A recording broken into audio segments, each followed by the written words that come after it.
Bonjour, mesdames et messieurs de la communauté TBC du monde entier.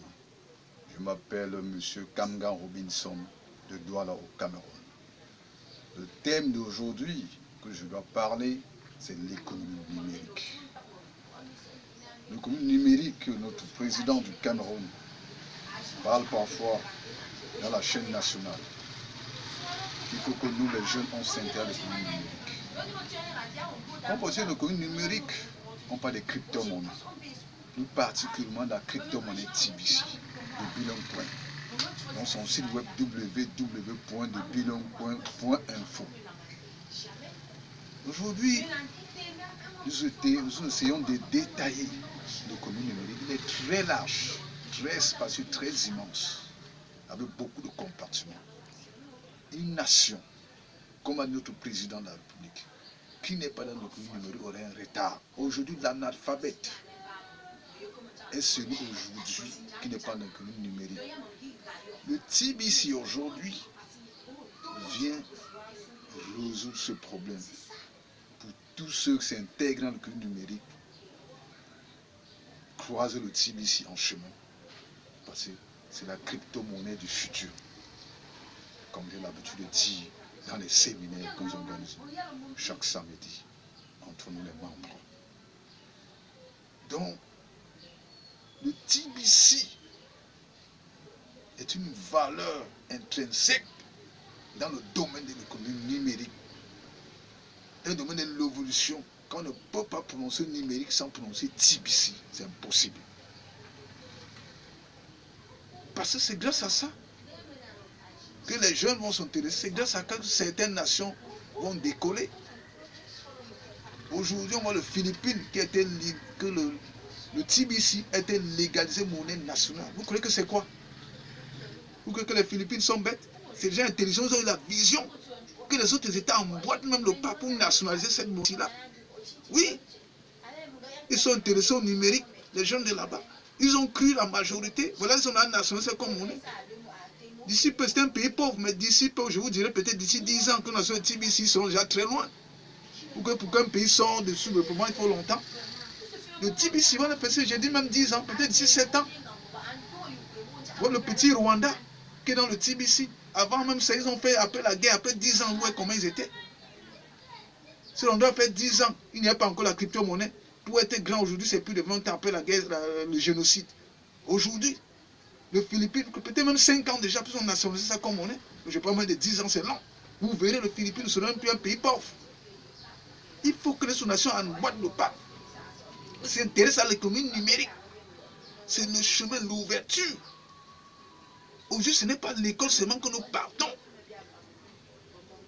Tu vas avoir un bac ou un doctorat. Mais si tu ne maîtrises pas l'économie numérique, tu es analphabète. Le TBC vous montre le chemin de l'économie numérique. Le TBC vous montre la route de l'économie numérique. Parce que tout ça à l'intérieur.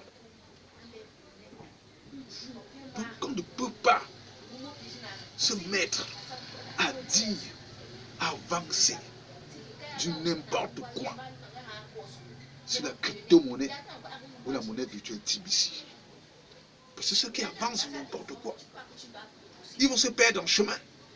Mais ceux qui avancent, les paroles possibles vont avancer avec le TBC. La croyance du TBC, c'est une croyance, je ne sais comment, c'est une énergie. Le TBC, je ne sais quoi qualifier cette monnaie virtuelle.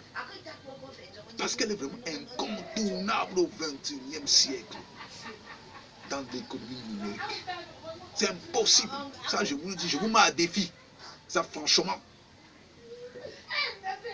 Je ne suis pas en train de vouloir faire un débat pour chercher, mais je dis des vérités sur le TBC. C'est la voie.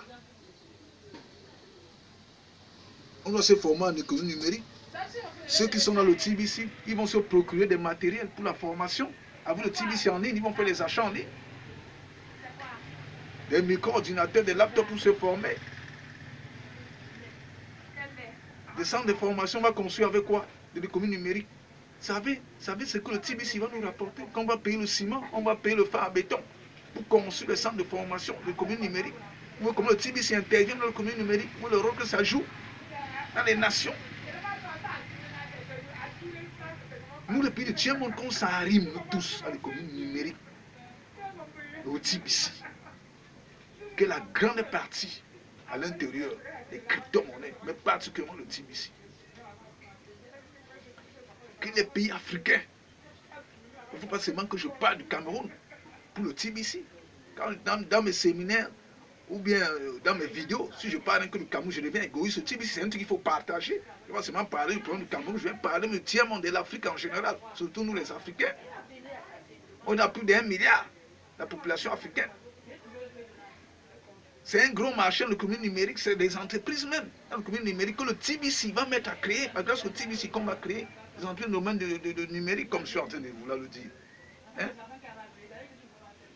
Donc c'est un peu ça, que les jeunes d'aujourd'hui, de l'Afrique centrale, de l'Afrique du Nord, de l'Afrique de l'Ouest, de l'Afrique du Sud, en bas là, de l'Afrique à la corne de l'Afrique, on parle de l'Ouganda, on parle de l'Éthiopie, pardon, je ne veux pas l'Éthiopie, qui s'intègrent à l'économie numérique, qui s'intègrent au TBC, parce qu'il est incontournable. Nous sommes encore dans les temps pour ceux qui veulent s'inscrire dans le TBC. Il y a encore temps pour ceux qui se forment, qui prennent le chemin du TBC. Parce que passant par le TBC, nous pouvons faire des gros investissements, créer des PMI en économie numérique, créer des PME en économie numérique grâce au TBC. C'est pour ça que je dis que c'est la route. Ce n'est pas un désert qu'on manque d'eau, non. C'est le rocher. De l'eau coule, c'est une source de rocher. La l'eau du rocher, comment elle est propre? C'est comme ça que le TBC est comme l'eau du rocher, ça vient de Dieu. L'eau du rocher, le TBC est comme ça. Est-ce que l'eau qui coule du rocher, ça s'arrête? Jamais. Elle est intarissable. Ça ne finit pas, parce que ça vient de Dieu. C'est la puissance du TBC, c'est la force dans l'économie numérique. Ça, franchement, tu vas suivre une formation, c'est bel et bien beau. Dans la formation, pas manquer sans te parler des crypto-monnaies, particulièrement du TBC. Et quand tu sors de la formation, comment tu vas lancer ta société? Il faut que tu t'inscrives en tant que membre. Récemment, je parlais à quelques jeunes qui viennent de sortir de l'école. Ils ont fait électricité, ils ont eu bac électricité, tout. Je leur parlais. Il y avait ceux qui doutaient, c'est la minorité, mais la majorité ont cru, ils sont en train de vouloir vraiment intégrer. Et d'autres jeunes qui se forment ou un centre de formation, dont forment les gens de commune numérique, je les ai fait part aussi d'une inscription. Mais d'autres connaissent déjà plus dans le numérique, on n'est pas dans la crypto-monnaie là-bas. Ils sont vraiment intéressés, d'autres, la majorité. Je crois que d'ici peu, ceux que j'ai parlé vont s'intégrer. Ah oui. Donc vraiment, ce compte président de la République du Cameroun, il faut que nous, on s'accentue, on s'adonne en fond dans l'économie numérique, dans la crypto-monnaie TBC. Il faut vraiment que nous pénétrions ça. Parce que c'est ça qui nous affranchira. Une monnaie, comme on le dit, nous tous, qui grimpent de 1% à 5% par jour, quelle monnaie, depuis la création de la monnaie au monde, quelle monnaie atteint ce summum, ce pourcentage? Dites-moi en 24 heures. Dites-moi, je vous mets un défi. C'est la seule monnaie au monde qui a cette puissance de monter, qui a cette vitesse pour la pousser, pour croître. Ça croît à une vitesse impossible. Le TBC